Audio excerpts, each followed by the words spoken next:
എന്തിനാ ആവശ്യമില്ലാത്ത പണിയൊക്കെ ചെയ്യണേ? കൂടുതൽ ദേഹമാണെങ്കിൽ ഒരു പണിയും ചെയ്യണ്ടെന്ന് ആ വൈദ്യുതി എത്ര തവണ പറഞ്ഞതാ. ഞാൻ ചെയ്യല്ല. എടി, ആൾക്കാരിയ്ക്കുമ്പോ എന്നെ അസുഖക്കാരനാക്കരുതെന്ന് ഞാൻ പലവണ പറഞ്ഞിട്ടില്ലേ? എന്തേ ചേട്ടൻ ഒഴിച്ചെന്നാ ചമ്മന്തി കഴിക്കൂ? അയ്യോ ചേട്ടാ, ഞാൻ അങ്ങനെ എന്റെ ഉദ്ദേശം എനിക്ക് മനസ്സിലായി. എടോ, അന്തസ്സും അഭിമാനവും വിറ്റ് വേണ്ട വേണ്ട. എടി, ലക്ഷണത്തൊരു പൂവനോട് ഉള്ളപ്പോ പടക്കോഴി കൂവണ്ട. നീ പോടി അപ്പുറത്ത് പോ. ചമ്മന്തി ഇല്ലേ വേണ്ട? ചമ്മന്തി വേറെ ആണുങ്ങൾ അവിടെ ഉണ്ടെങ്കിൽ ചേച്ചി അങ്ങോട്ട് ചെല്ലണമെന്ന് ചേട്ടൻ ഇഷ്ടമല്ലെന്ന് അറിയാലോ. നേരത്തെയുള്ള പണിയെല്ലാം ചെയ്തേ ആള് കിടപ്പിലായ നഷ്ടം എനിക്ക്. കൊതിപ്പിക്കാണ്ട് രണ്ട് പുതിയ മാജിക് പഠിപ്പിച്ചെന്നെ. മര്യാദയ്ക്ക് എന്നാ നോക്കാം. നിങ്ങൾ വരാൻ വയ്യപ്പോ ഞാൻ കരുതി ഇന്നിനി വരികയല്ലെന്ന്. സരസു, പഴയ ആഹാര സാധനങ്ങൾ എടുത്ത് കാടി വെള്ളത്തിൽ ഇടണ്ട. സുഗുണം വന്നിട്ടുണ്ട്. പഴുത്ത് പിടിക്കുന്നു. പോർച്ച അംഗവൈദ്യങ്ങൾ സംഭവിച്ച പപ്പടപടകൾ, പക്കുപടകൾ, പരിപ്പുടകൾ, പഴപുരികൾ, പൊട്ടിയ പുട്ടുകൾ, വക്കുപൊട്ടിയ ദോശകൾ, അങ്ങനെ any items. I have no problem. നീ വെറുതെ മനുഷ്യനെ നാണം കെടുത്തരുത്. എന്റെ ഗുരു കേട്ടിട്ടില്ലേ, ഓൾഡ് ഈസ് ഗോൾഡ്. മാത്രല്ല വയറ് നിറയും ചെയ്യും. ഹാഫ് ചാർജ് ഉള്ളൂ.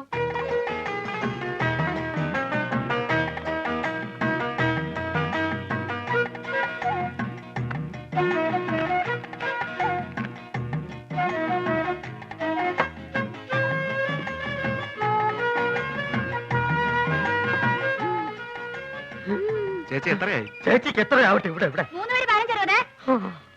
വെള്ളം വെള്ളം വെള്ളം.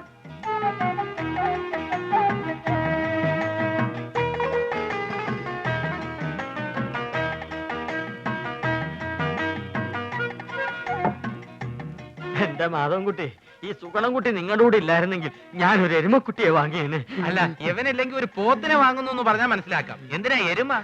എരുമയാവുമ്പോ പഴയ ആഹാര സാധനങ്ങൾ തിന്നുകയും ചെയ്യും, പാലും കിട്ടും.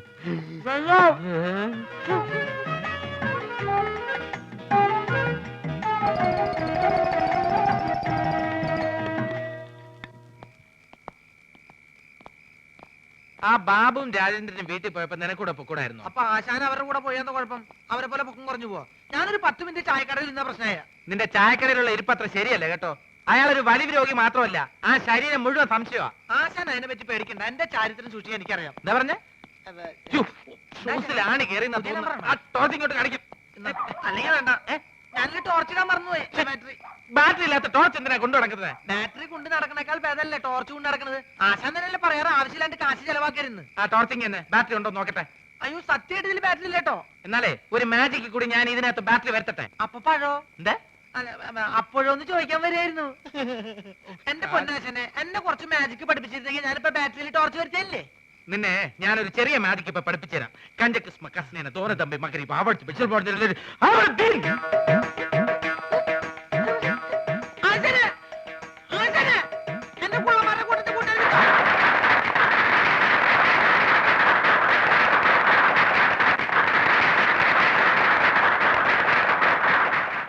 ഗുരു ശിഷ്യ, എനിക്ക് വല്ലാതെ വിശക്കണ്. പക്ഷെ എനിക്ക് വിശക്കുന്നില്ലല്ലോ. എന്താ? ഞാനൊരു പാമ്പിനെ തിന്നു. പാമ്പിനെ തിന്നെ? എന്താ, ചൈനക്കാര് പാമ്പിനല്ലേ തിന്നുന്നത്? അന്ന് എനിക്കൊരു പാമ്പിനെ തിന്നണം. പാമ്പ് വേണം, അത്രയല്ലേ ഉള്ളൂ. പിടിച്ചോളൂ. ഇതൊരു വടിയല്ലേ? സൂക്ഷിച്ചു നോക്കൂ. ഇതെന്ത് സൂക്ഷിച്ചു നോക്കാൻ? ഇത് വടി കണ്ടില്ലേ? ഓം പഞ്ചരക്ഷി ബാബ ലാത്തിക്കോ സാമ്പരാതെ ഇനി ജോലി ഇടയ്ക്ക് വിശക്കുന്നതിന്റെ കാര്യം പറയൂ. ഇല്ല, ഞാൻ പറയുന്ന. ഇനി അടുത്ത ഐറ്റം റെഡി. ഇതൊക്കെ വെറും പറ്റിപ്പാണ്. ഇതിനേക്കാളും നല്ല മാജിക് ഞാൻ കാണിച്ചു തരാം. സംശയം ഉണ്ടെങ്കിൽ ഇങ്ങോട്ട് ശ്രദ്ധിക്കൂ, ഞാൻ കാണിച്ചു തരാം. ഇതാ നോക്കൂ, നമ്മൾ എപ്പോഴും കരുതാറുള്ള ഒരു ടവൽ. ഒന്ന് വിയർത്താൽ നമുക്കൊന്ന് മുഖം തുടയ്ക്കണ്ടേ? ഇതാ നോക്കൂ, ഇതൊരു കറുത്ത തുണിയാണ്. എന്നാൽ ഇത് കറുത്ത തുണിയാണോ? അല്ല, ഇതാ ഓം ക്രീം ഐസ്ക്രീം. ഇതാ എന്ത് ഇതാണ് മാജിക്. ചുമ്മാ അതൊക്കെ വെറും പറ്റിപ്പാണ്. ഇതാണ് മാജിക്. ഇത് നമുക്ക് ഇതിന്റെ പഴയ രൂപത്തിലേക്ക് മടങ്ങിപ്പോവാം. ഓം ക്രീം ഐസ്ക്രീം.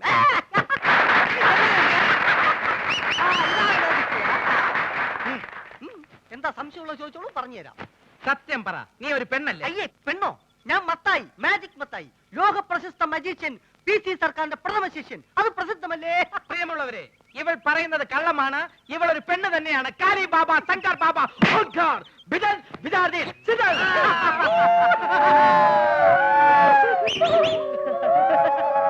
എന്നാൽ അരക്കൈ നോക്കിയിട്ട് എന്റെ കാര്യം. നാട്ടുകാരെ, ഞാൻ ഇവരെ വെല്ലുവിളിക്കുകയാണ്. ഇവർ കാണിക്കുന്ന യാതൊരു മാജിക്കും ഞാൻ കാണിക്കും. ഉറപ്പാണോ? ഉറപ്പ്. പ്രിയമുള്ളവരെ, PC സർക്കാരിന്റെ ശിഷ്യന്റെ വെല്ലുവിളി ഞങ്ങൾ സ്വീകരിച്ചിരിക്കുകയാണ്. ഇനി ഞങ്ങൾ കാണിക്കാൻ പോകുന്ന വിദ്യ ഇദ്ദേഹത്തിന് കാണിക്കാൻ കഴിയുന്നില്ല എങ്കിൽ എന്ത് ശിക്ഷയാണ് നൽകേണ്ടതെന്ന് അത് നിങ്ങൾക്ക് തീരുമാനിക്കാം. പ്രിയമുള്ളവരെ, ആദ്യത്തെ ഐറ്റം ഞാൻ കണ്ണടച്ച് കാണിക്കും. അതേ ഐറ്റം ഇദ്ദേഹം കണ്ണ് തുറന്ന് കാണിക്കും. ഇംപോസിബിൾ. നിസ്സാരമായിട്ട് ഞാൻ കാണിക്കാം. ശിഷ്യ, ഗുരു. ഇന്ന് ഗുരു ഇതെന്താണെന്ന് നോക്കൂ. അയ്യോ, മുളക് പൊടി. ലേശം കഴിച്ചു നോക്കിയേ. അയ്യോ, എരി. ഇതാണോ വിദ്യ? ഇത് വിദ്യയല്ല, വിദ്യ തുടങ്ങുന്നതേ ഉള്ളൂ. സുഹൃത്തുക്കളെ, ഞാൻ കണ്ണടച്ച് കാണിക്കുന്ന ഈ വിദ്യ നമ്മുടെ സുഹൃത്ത് കണ്ണ് തുറന്ന് കാണിക്കുന്നതാണ്. തുറന്ന കണ്ണിൽ ഇദ്ദേഹം മുളക് പൊടി ഇടും. അയ്യോ, അച്ഛനെ അവൻ പോയി.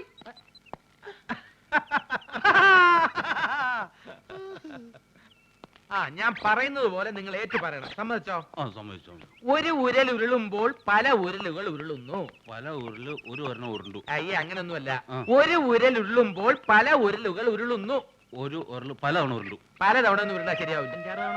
5-6 തവണയല്ല. ഞാൻ പറയാം. ഒരു ഉരൽ ഉരുളുമ്പോൾ പല ഉരലുകൾ ഉരുളുന്നു.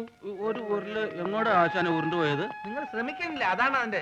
ആശാനെ ഞങ്ങൾ സിനിമയ്ക്കൊക്കെ രംഗീല തന്നെ എങ്കിലും തനയൊന്നും വേണ്ട. ആദ്യം പറയുന്നത് ശ്രദ്ധിച്ച് പറയാൻ പഠിക്കും. ഞാൻ വേറൊരെണ്ണം പറയാം. ഇത് യാർ തച്ച ചട്ടൈ എൻ താത്ത തച്ച ചട്ടൈ. കാക്കാച്ചേട്ട താത്ത കാക്ക കാക്കയും താച്ച.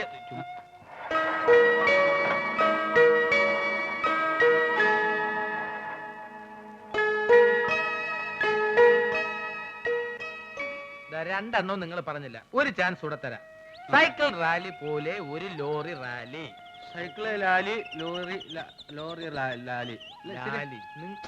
ഞാൻ ലക്ഷ്മിയെ കൊണ്ട് പറയിക്കാം. പറഞ്ഞേ, സൈക്കിൾ റാലി പോലെ ഒരു ലോറി റാലി. ലോറി ഉണ്ടെങ്കിൽ എന്തിനാ ആശാനെ സൈക്കിള്? സൈക്കിള്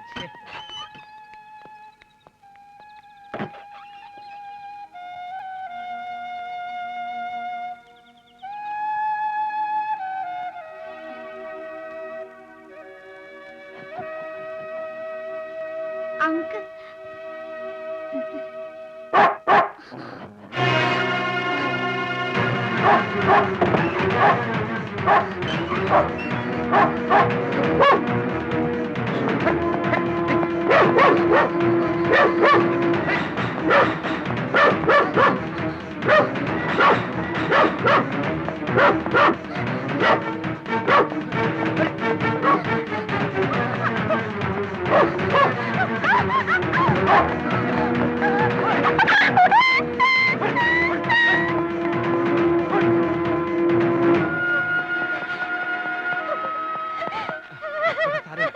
കരയണ്ട.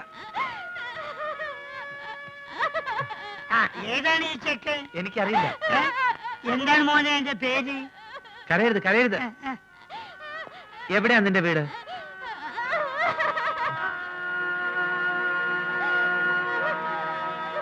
കുറച്ച് നേരമായിട്ട് ഇവൻ ഞങ്ങളുടെ പുറകെ തന്നെ ഉണ്ടായിരുന്നു. ആരോരില്ലാത്ത കുട്ടിയായിരിക്കും. പാവം. കരയരുതെന്ന്. വാ. എന്തു പറഞ്ഞാലും ശരി, ഈ തെണ്ടിച്ചക്കനോട് നിർത്താൻ ഞാൻ സമ്മതിക്കില്ല. ഇവൻ ആരാണ്, എന്താണ്, ഏതാണെന്ന് നിങ്ങൾക്ക് ആരെങ്കിലും അറിയോ? ആരോരില്ലാത്തവരെ സഹായിക്കണം എന്നാണ് മോനെ ഖുറാനിൽ പറഞ്ഞിരിക്കുന്നത്. ഞാൻ ഖുറാനൊന്നും വായിക്കാറില്ല. സുഗുണ, ആരാണെന്ന് എന്താണെന്നും ഒക്കെ അറിഞ്ഞിട്ടാണോ നമ്മൾ ഇതുവരെ എത്തിയത്? അനാഥാലയത്തിൽ നിന്ന് പുറത്തു വന്ന് ഒരു നാടോടിയായിട്ട് അലയുമ്പോഴും പിന്നെ കുറെ വർഷം ഒരു സർക്കസ് കമ്പനിയിൽ ജോലി ചെയ്യുമ്പോഴൊന്നും നിനക്ക് ഈ സ്വാർത്ഥത ഉണ്ടായിരുന്നില്ലല്ലോ. ഹാജിയാർക്കറിയോ, സർക്കസ് കമ്പനി പൊളിഞ്ഞപ്പോ പോകാൻ വേറെ വഴിയില്ലാതെ ഞങ്ങളെ പോലെ ഒറ്റപ്പെട്ടവർ ആ 2 കൊച്ചു മനുഷ്യരും അവരെ സംരക്ഷിക്കേണ്ട ചുമതലയെ ഞാൻ ഏറ്റെടുത്തു. കാരണം കുറച്ചുനാൾ അവരെന്റെ സഹപ്രവർത്തകരായിരുന്നു. ഇവനെ ഒരിക്കലും ഞാൻ ജീവിതത്തിന്റെ ബുദ്ധിമുട്ട് അറിയിച്ചിട്ടില്ല ഹാജിയാരെ. കിട്ടുന്നതിൽ ഒരു പങ്ക് എപ്പോഴും ഇവന് വേണ്ടി നീക്കി വെക്കും. ആരോരുമില്ലാത്ത ഒരു അനാഥന്റെ ബാല്യം മറ്റാരെക്കാളും എനിക്ക് നന്നായിട്ട് അറിയാം. അഭയം തേടി വരുന്നവരെ ഉപേക്ഷിക്കാൻ എനിക്ക് പറ്റില്ല. ഞാൻ അങ്ങനെ ശീലിച്ചു പോയി. മോനെ മാധവൻകുട്ടിയെ, ഈ ഒരു ഇസ്ലാം അരി എനിക്കുള്ളവനാണ്. പാവങ്ങളോട് കരുണ കാണിക്കാത്ത ഒരു നിസ്കാരം നോമ്പും പടച്ചവും കാണൂലോ. ഒരു യത്തീമല്ല ഇത്. ഇവനെ കൈവടിയരുത്.